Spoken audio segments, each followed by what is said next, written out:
전체적인 공간감, 여유로움, 사람이 느꼈을 때 적당하게 여유로운 그런 공간이 있어요. 카니발 같은 경우에는 너무 넓다. EV9 같은 경우에도 차에 타면 와 진짜 크다, 진짜 넓다 이런 느낌이라면, 소렌토나 산타페 같은 경우에는 아주 딱 적당한 수준의 꽤 괜찮아, 꽤 여유로운 공간이야, 그렇게 느껴질 정도로 아주 괜찮은 그런 착석감과 공간감과 승차감을 보여주고 있단 말이죠. 그리고 단순하게 인테리어엔 제가 좀 이따가 편의 장비에서도 말씀을 드리겠지만 이게 디지털 룸미러를 지금 지원을 하고 있거든요. 낮은데도 불구하고, 특히나 이 뒤쪽에서 지금 빛이 때리는 이런 상태인데도 불구하고 120Hz 정도의 아주 부드럽게 움직이는 이 룸미러가 굉장히 좋은 시인성을 보여주고 있단 말이에요. 후방 시인성이 예전에는 되게 당연히 이런 모든 차량들이 이렇게 느껴지는 게 아닌가 라고 생각을 했는데, 모델 Y를 타고 돌아다니면서 후방 시야가 이렇게 시원하게 느껴지는 게 이렇게 좋은 거구나 라는 것을 새롭게 느꼈습니다. 그래서 제가 모델 Y에도 후방 시야가 보여주는 룸미러 겸 블랙박스를 설치를 해놨는데, 현대기아 차량에서 지금 제공하고 있는 디지털 룸미러 같은 경우에는 프레임이 굉장히 높단 말이에요. 이게 120Hz인지 144Hz인지 잘 모르겠는데 어쨌든 프레임 레이트가 굉장히 높아요. 그러다 보니까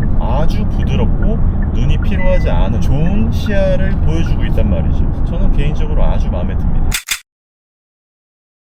주행 질감을 한번 볼까요? 에코 모드에 놔두고 돌아다니고 있습니다. 에코 모드가 굉장히 재밌는 게 뭐냐면요, 에코의 구간이 있고요, 에코 구간을 넘어서면 파워 구간으로 넘어가는 게 시인성이 좋게 보여져요. 이 센터 디스플레이에서 에코 모드 밑으로는 차징이 돼요. 차지, 에코, 파워 이런 식으로 되어 있어서 내가 지금 조금 밟고 나가겠다 하면 에코 모드에서도 쭉 엑셀러레이터를 전개를 하면 파워로 확 넘어가면서 엔진 개입이 굉장히 강력하게 확 개입을 합니다. 또 이렇게 항속을 하잖아요. 그러면 바로 차지 모드로 내려가면서 앞쪽에 EV라고 딱 써지면서 이렇게 100km로 달리고 있는 이런 상황에서도 전기 모드로만 돌아다닌단 말이에요. 근데 좀 한 가지 아쉬운 거는 아무래도 소렌토 하이브리드, 산타페 하이브리드 이런 차량들이 제가 봤을 때 3kWh나 5kWh 정도의 배터리만 넣어줘도 꽤나 괜찮은 파워와 주행 성능과 전기로만 돌아다닐 수 있는 모드가 폭이 많이 넓어질 텐데, 이 커다란 덩치에 괜찮은 파워트레인을 갖고 있음에도 불구하고 배터리가 1.5kWh도 안 되는 굉장히 작은 배터리를 갖고 있단 말이에요. 제가 오늘 갖고 온 에코플로우의 파워뱅크 보조 배터리만큼 정도의 배터리밖에 갖고 있지 않아요. 리튬이온 배터리가 1.5kWh, 1.4kWh 정도 들어가 있는데, 인산철 배터리 정도의 가격이 상대적으로 싼 그런 배터리를 집어넣어 주면서 3kWh에서 5kWh 정도의 배터리를 넣어줬으면 얼마나 좋았을까 라는 생각이 듭니다. 그럼 가격적인 부분이 그렇게 상승하지는 않으면서 차량에 조금 더 전기적 파워를 보태줄 수도 있고,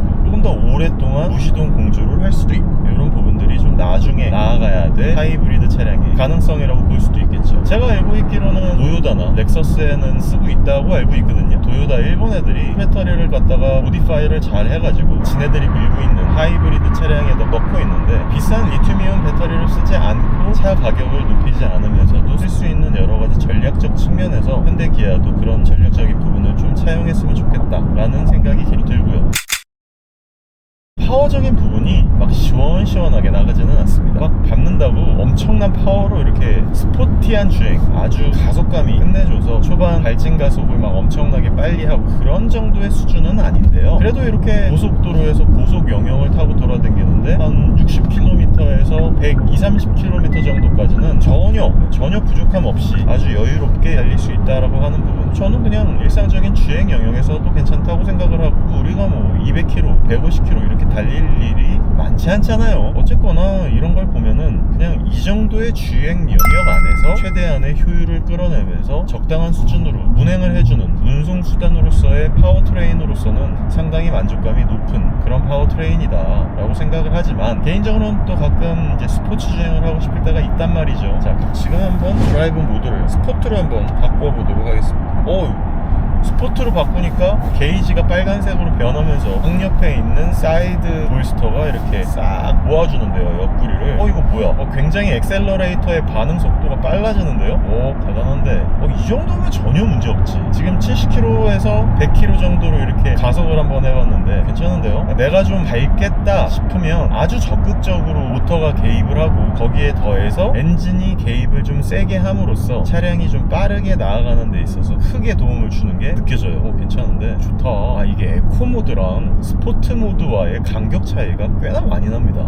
스포트 주행 좋네요. 느낌 나쁘지 않아요. 이렇게 달려나갔을 때 전혀 부족한 느낌도 없고, 지금 100km가 넘어가고 있는 상황에서도 엑셀러레이터를 전개를 하면 아주 꽉 찬 진짜 막 전기차나 토크가 높은 파워풀한 그런 차량들만큼의 두툼한 토크가 나오지는 않지만, 그래도 적당하게 달려나가는 데 있어서 불편함은 없는 정도의 빠르게 엔진 회전을 하면서 차량을 가속하는 데 있어서 불편함을 느끼게는 해주지 않고 있습니다. 불편함이 뭐야? 이 정도면 충분하지. 근데 다만 파워트레인 자체가 이제 엔진과 이런 모터의 토크 밴드가 이렇게 엇갈리는 크로스되는 영역이 딱 있어요. 그 영역에서 약간의 아쉬운 듯한 그런 울컥거림이 느껴져요. 그리고 그 사이에 이질감이 분명히 느껴집니다. 그래서 이 차량은 지금 현재 모터를 쓰고 있는지 엔진을 쓰고 있는지는 명확하게 느껴질 정도로 그 어떤 토크의 느낌이 확실하게 차이가 납니다. 근데 그게 이질감이 막 느껴지는 건 아니고요. 그냥 느껴진다일 뿐이지. 그리고 실질적으로 그냥 에코에다 놔두고 돌아다닐 때는 모터를 쓰는 부분인지 엔진이 쓰는 부분인지 이런 부분을 느끼기에는 꽤나 알아차리기가 어렵습니다. 근데 스포트에 놔뒀을 때 딱 밟아보면 초반에 모터가 밀어주는데 여기서 이제 엔진이 개입돼서 왕 하고 도는데 이런 것들이 또 명확하게 느껴지기는 해요. 에코와 스포트 모드 간의 간극 차이는 꽤나 있는 편이다 라고 생각하시면 될 것 같고요.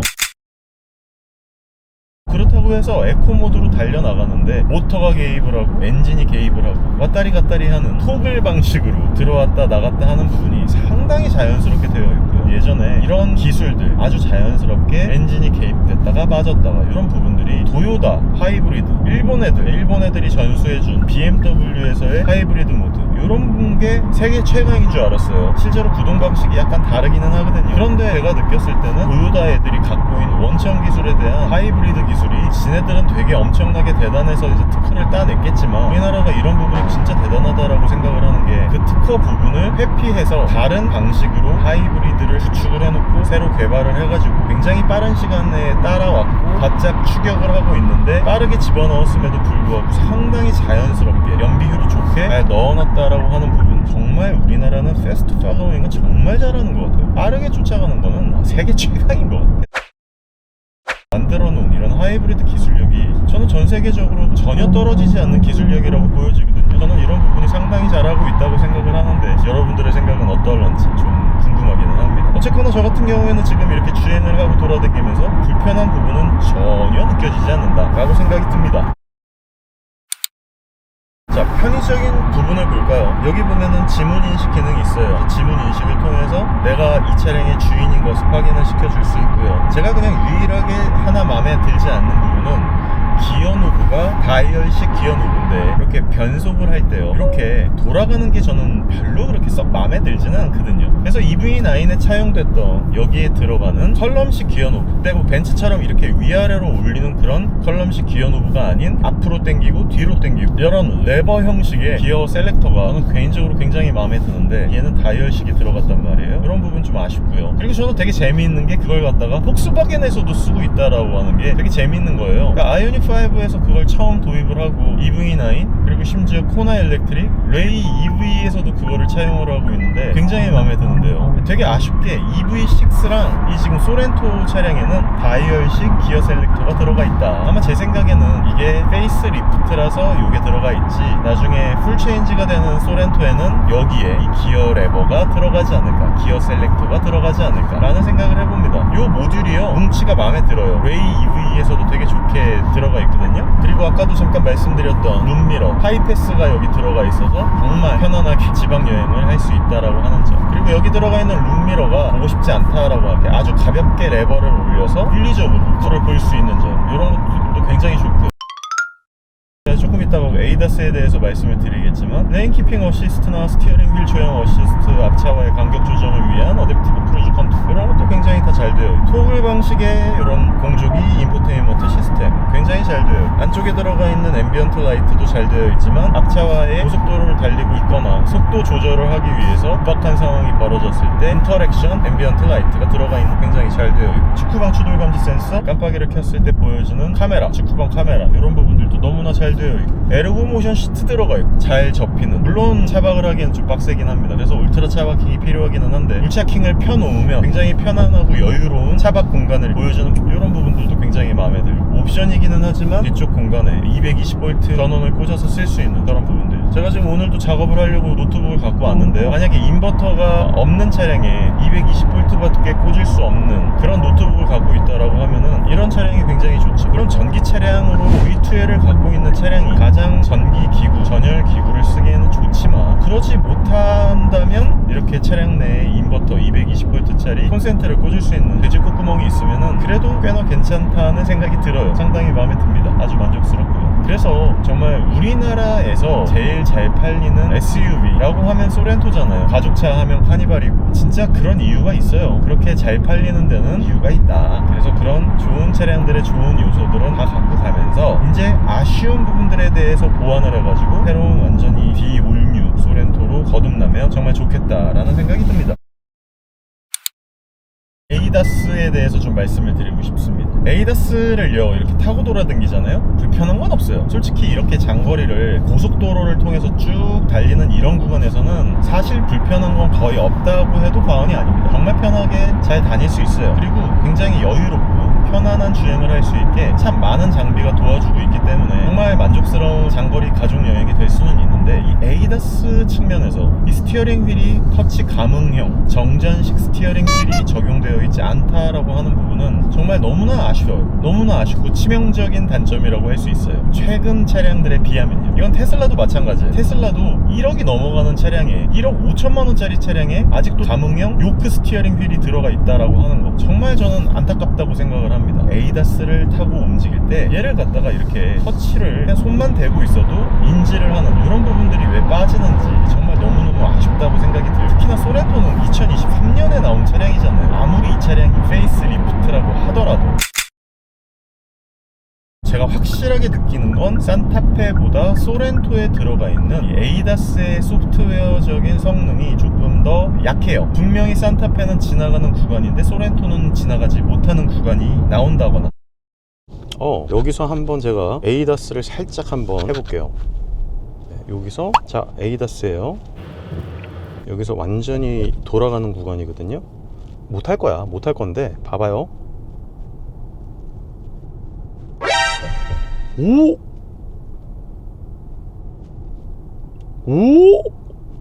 이거 봐. 소렌토는 이거 절대 못해요. 소렌토는 여기서 당연히 풀린단 말이에요. 여기 지금 소렌토로도 돌아댕겨봐, 볼보로도 돌아댕겨봐, 산타페로도 돌아댕겨봐. 나 솔직히 산타페 못할 거라 생각했거든요. 산타페 해버리네. 여기는 솔직히 테슬라만 가능한 구간이었단 말이에요. 혹은 좌측면, 우측면에서 이렇게 사각지대에서 들어오는 차량을 인지하지 못하고 그냥 가버릴 때가 있다거나, 이렇게 멀리 장거리를 그냥 일직선으로 쭉 뻗은 구간을 돌아다니는 데는 문제가 없지만 그런 디테일적인 부분에서 좀 아쉬운 부분이 분명히 있다라고 말씀을 드리고 싶고요. 그리고 아마 CCNC라서 분명히 무선 애플 카플레이나 무선 안드로이드 오토를 나중에 추후에 지원은 해주기는 할 텐데,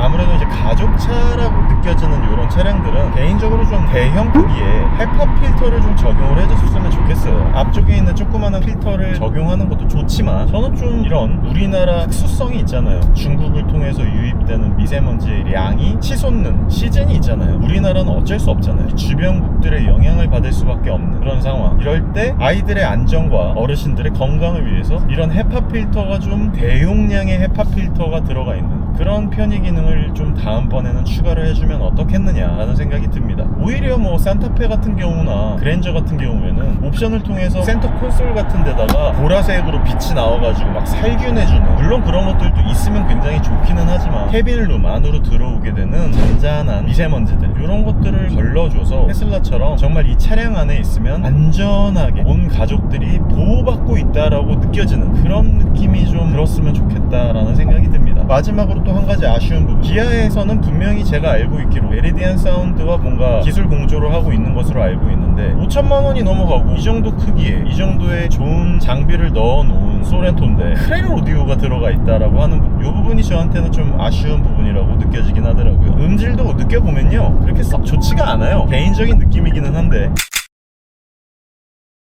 대박. 기존에 시승을 하셨던 분이 우선 안드로이드 오토가 업그레이드 될 수 있게 FSD 업데이트를 해놨나봐요. 우선 안드로이드 오토가 적용이 됐어. 정말 좋다. 이렇게 되면 이건 뭐 말할 필요가 없는데, 제가 좀 원래 뭐라고 하려고 그러다가 그냥 음주 한번 확인을 해보려고 딱 이렇게 체크를 해보다가 깜짝 놀랐네요. 좋네. 이거 진짜 되는 거랑 안 되는 게 차이가 많이 나요. 제가 음악 한번 들어볼까요?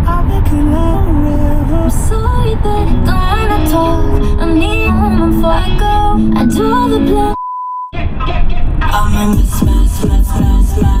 그러니까 음이 전체적으로 굉장히 탁하고 선명도도 높지가 않은데 볼륨을 딱 키우잖아요. 그러면 소리가 다 깨져요. 저도 예전에는 그냥 막귀라서 음악이 흘러나오고 목소리를 인지만 하면 괜찮다라고 느낄 때도 있었거든요. 근데 제가 자동차 생활을 열심히 하고 공기차 생활을 열심히 하다 보니까 정말 여러 음원들을 듣게 되고 카 오디오에 대해서 관심을 많이 갖게 되면서 지금 크렐 오디오 같은 경우에는 너무 아쉬워요. 솔직히 이 정도 급에 들어갈 수 없는 오디오예요. 제가 느꼈을 때는 이런 정도의 오디오 앰프를 갖고 있잖아요. 얘네들은 알가리를 해도 그다지 썩 좋다고 느껴지지 않을 수 있어요. 왜 그러냐면 제가 아이오닉 5 때 정말 꽤나 괜찮은 AVI 사운드를 막 집어넣어 놔봤거든요. 별로예요. 근데 똑같은 아이를 메르디안 사운드에다가 적용을 시키니까 알가리만 했는데도 상당히 좋게 느껴지더라고요. 크렐 오디오 같은 경우에는 제가 봤을 때 그렇게 썩 좋은 퀄리티의 음질을 보여주고 있지 않기 때문에 오디오에 신경을 쓰신다라고 하는 분들은 업그레이드를 하시거나 한번 상담을 받아보셔서 바꾸시면 좋을 것 같아요. 그거 말고는 딱히 불편사항은 없는데 참 음질이 아쉽다는 느낌이 듭니다. 이 메르디안 사운드가 들어갔으면 정말 좋았을 텐데 아쉬워요. 근데 이 안드로이드 오토가 이렇게 되는 게 이거 나 진짜 되게 놀랍네. 너무 좋네요. 테슬라에서도 안드로이드 오토랑 무선 애플 카플레이가 안 돼서 너무 아쉽거든요. 근데 진짜 너무 좋다. 이게 되는 거랑 안 되는 게 이렇게 차이가 많이 나니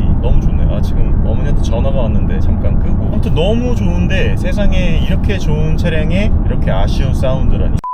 뒷면을 이렇게 보여주고 어라운드 뷰가 이렇게 항상 떠있는 이런 부분들 너무나 좋고 마음에 드는 요소라고 생각을 합니다. 저는 이런 요소들이 많으면 많을수록 좋다고 생각을 해요. 리뷰를 하는 초반에 분명히 말씀을 드렸잖아요. 이제 타 외국계 차량 회사들도 이런 현대 기아에서 만들고 있는 여러 가지 편의 장비들, 편의 기능들을 좀 필수적으로 넣어서 그런 것들을 배웠으면 좋겠다. 우리나라를 따라와라. 우리나라를 따라와줘도 좋겠다라는 생각이 들 정도로 제가 봤을 때는 거의 뭐 몇 가지 제가 방금 전에 말씀드렸던 아쉬운 부분들만 고치고 수정을 하고 다음 세대의 소렌토로 거듭나면 정말 더 좋아질 것 같다는 생각이 듭니다. 크기나 승차감이나 이런 부분들은 사실 더 건들 건 없고 말씀드렸던 부분 있잖아요.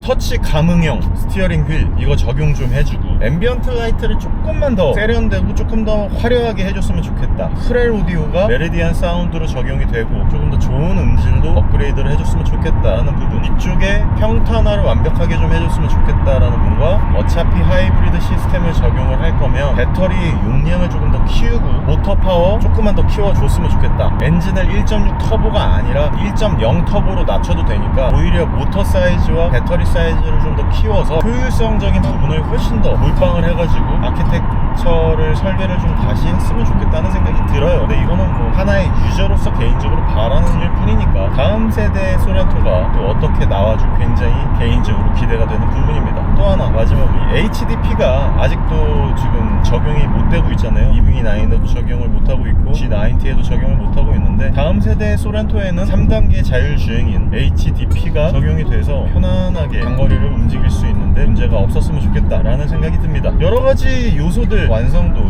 더할 나가 없어요. 차량이 이렇게 잘 팔리는 데는 이유가 있고, 그러니까 뭐 내연기관을 만약에 구입한다라고 했으면 저희 아이들이 있기 때문에 소렌토나 산타페 혹은 카니발 같은 차량을 저도 구입을 했을 거예요. 다행히 전기차 시대로 넘어오면서 정말 많은 부분들이 추가가 되었는데 제발 헤파 필터도 좀 넣어주고 다음 소렌토를 기대해보면서 간만에 각 잡고 열심히 한번 차량 리뷰를 해보았습니다.